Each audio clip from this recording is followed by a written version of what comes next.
오늘 첫 소식은 지난 3월 발생한 애틀랜타 스파 총격 사건 총격범 관련 내용으로 시작합니다.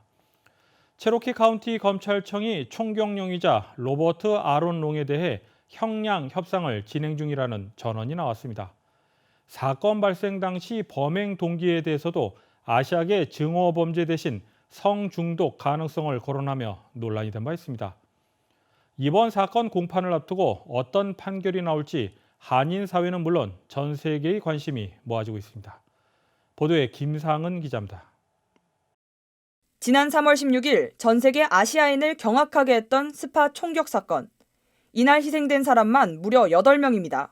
한인 여성 4명을 포함한 6명의 아시아인이 살해됐습니다.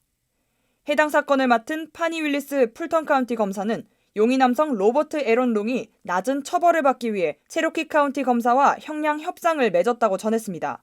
윌리스 검사는 형량 협상에 대해서 자세한 내용은 알지 못하지만 범행을 인정하는 대신 형량을 조정하는 형량 협상이 이루어지고 있다고 전했습니다. 그러면서 체로키 카운티에서 이 사건은 다음 주 공판으로 해결될 것으로 보인다고 전했습니다. 형량 협상이 이루어진다면 재판 과정에서 배심원 재판이 빠지면서 신속한 처벌은 가능하지만 피고인이 감형을 받을 수 있기 때문에 논란이 되고 있습니다. 특히 이 사건은 아시아계 증오 범죄라는 지적에도 수사당국이 성중독 가능성을 열어두면서 여론의 분노를 샀던 사건이기 때문입니다. 다만 롱이 체로키 카운티와 풀턴 카운티 2개의 지방 검찰청 관할에서 재판을 받아야 하기 때문에 체로키 카운티에서 형량 협상을 하더라도 최종적 극형을 받을 가능성도 열려 있습니다. 윌리스 검사는 사형을 구형하고 증오범죄 혐의도 추가하겠다고 밝힌 만큼 풀턴 카운티에서의 재판이 관심이 쏠릴 것으로 보입니다. 롱은 첫 번째 범행 장소인 체로키 카운티에서 먼저 재판을 받은 뒤 풀턴 카운티에서는 나머지 4건의 살인과 가중폭행, 무기 소지 등의 혐의로 재판을 받을 예정입니다. KTN 뉴스 김상은입니다. 대한민국 정부가 김치를 중국어로 번역할 때 파오차이가 아닌 신치로 하도록 명시했습니다. 문화체육관광부가 이렇게 훈령을 개정한 배경과 목적이 무엇인지 김상은 기자가 전해드립니다.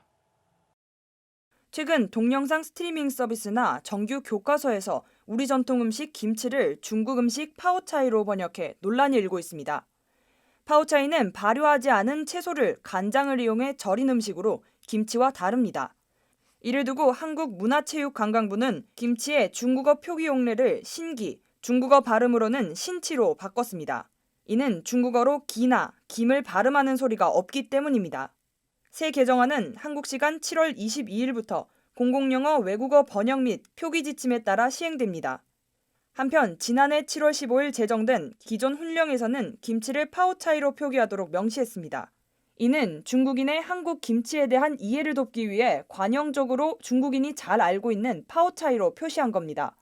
하지만 최근 중국 최대 포털 사이트 바이두 백과사전에서 김치를 중국의 문화유산이라고 주장하면서 문체부 훈령을 제정해야 한다는 목소리가 높아졌습니다. 특히 지난달 15일에는 방탄소년단이 김치를 소개하는 달려라 방탄에서 김치를 중국어 자막으로 파오차이로 표기하면서 논란이 더 커졌습니다. 문체부는 중국의 문화 가로채기에 대응해 훈령을 개정하기로 결정했다고 전했습니다. 다만 중국에서 김치 제품을 신치로 표기하기란 어려울 것으로 보입니다. 중국 식품안전국가표준규법에 따르면 소비자들에게 친숙한 명칭을 쓰도록 되어 있기 때문입니다. 문체부는 이 문제는 추후 해결해 나갈 문제라고 전했습니다. KTN 뉴스 김상은입니다. 2020 도쿄올림픽이 내일인 23일 열립니다. 개막식을 하루 앞둔 오늘 도쿄올림픽 조직위원회는 개막식 연출 담당자를 해임한다고 밝혔습니다. 개막식 연출 담당자 고바야시 겐타로는 과거 꽁트에서 유대인 대량 참살 놀이라는 대사를 해 문제가 된 것입니다. 과거 동영상은 SNS 등에 확산돼 논란이 일었습니다. 하시모토 세이코 올림픽 조직위원회 회장은 관련 논란이 외교 문제로 번지는 것을 막기 위해 신속하게 해임을 결정했다고 밝혔습니다. 다음은 코로나19 소식입니다. 델타 바이러스 확산으로 미국의 경우 하루 평균 확진자가 4만 명을 넘어섰습니다. 보건 전문가들은 코로나19 재확산 흐름이 뚜렷한 추세가 된 것으로 보고 있습니다. 바이든 대통령은 향후 한두 달 내 12살 미만의 아동들도 백신 접종 대상에 포함될 수 있다고 기대감을 나타냈습니다. 끝날 때까지 끝난 것이 아니라는 말이 다시 한번 되새겨집니다. 오늘의 코로나19 현황을 김상은 기자가 종합했습니다. 7월 22일 오후 2시 50분 기준 미국 내 코로나19 누적 확진 환자는 3,517만 3,971명, 누적 사망자는 62만 6,023명입니다. 어제 하루 동안 신규 확진 환자는 7만 3,194명 늘었고 신규 사망자는 478명 증가했습니다. 주변 누적 확진 환자는 캘리포니아, 텍사스, 플로리다, 뉴욕, 일리노이 순으로 많습니다. 주변 누적 사망자는 캘리포니아, 뉴욕, 텍사스, 플로리다, 펜실베니아 순으로 많습니다. 다음은 조지아주 코로나19 현황입니다. 오후 2시 50분 집계에 따르면 조지아주의 누적 확진 환자는 91만 6,373명, 누적 사망자는 18,655명으로 집계됐습니다. 신규 확진 환자는 1,389명 증가했고 신규 사망자는 11명 늘었습니다. 다음은 카운티별 집계입니다. 귀네 카운티 누적 확진 환자 88,995명, 누적 사망자는 1,135명입니다.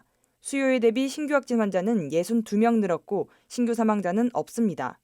풀턴 카운티 누적 확진 환자 85,448명, 누적 사망자는 1,372명입니다.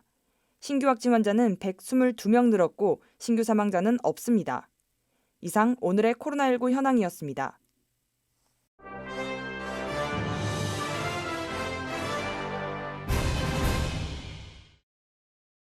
중고거래 시장이 커지고 있는 가운데 둘루스시는 시민들이 안전하게 거래할 수 있는 공간을 마련했습니다. 둘루스 경찰은 SNS를 통해 지난 20일 3276 뷰포드 하이웨이에 있는 둘루스 경찰서 일부 주차장을 중고거래를 위한 만남의 장소로 제공하겠다고 전했습니다. 중고거래 장소를 표시한 오퍼업 표지판 주변은 24시 연중 무휴로 가동되는 감시 카메라를 설치해 안전망을 구축할 예정입니다. 감시 카메라에도 여전히 안전하지 않다고 느낀다면 거래 장소로 경찰서 로비를 이용하거나 전화로 경찰관 대기를 요청할 수 있습니다. 지난달 24일 붕괴한 플로리다 마이애미 데이드 카운티 서프사이드의 12층짜리 콘도형 아파트 참사 희생자들에게 1억 5천만 달러의 초기 보상금이 결정됐습니다. 마이애미 데이드 카운티 순회법원은 21일 공판에서 이같이 결정했습니다. 마이클 핸즈먼 판사는 이 금액은 챔플레인 타워스 사우스 건물 보험료 5천만 달러와 서프사이드 건물 매각대금 최소 1억 달러를 포함한다고 설명했습니다. 이 초기 보상금은 참사와 관련해 제기된 소송과는 별개로 진행되고 있습니다. 서프사이드의 콘도형 아파트는 지난달 24일 새벽에 무너져 지금까지 총 97명의 사망자를 낳았습니다. 미 국립표준기술원이 구조적 결함에 대한 연방조사를 이끌고 있으며 아직까지 정확한 붕괴 원인은 밝혀지지 않았습니다. 코로나19 델타 변이 확산으로 직원들의 사무실 복귀를 둘러싼 연방정부의 고민이 깊어지고 있습니다. 지난해 3월부터 시작된 재택근무에 대해 연방정부는 당초 노동절인 9월 6일 이후부터 직원들에게 사무실 출근 복귀 방침을 제출한 바 있습니다. 그러나 델타 변이 확산이 210만 명에 달해 연방정부 직원들의 사무실 복귀에 변수로 작용할 수 있다는 분석이 나오고 있습니다. 특히 사회보장국이나 국세청 같은 기관에서 필수 서비스 제공과 직원 안전보장이라는 두 가지 목표가 상충하고 있다는 것입니다. 한편 직원들의 사무실 복귀가 늦어지게 되면 지금도 정상적이지 않은 민원 서비스 업무가 더 늦어질 가능성도 제시되고 있습니다. 이상으로 7월 22일 KTN 뉴스를 모두 마칩니다. 시청해주신 여러분 고맙습니다.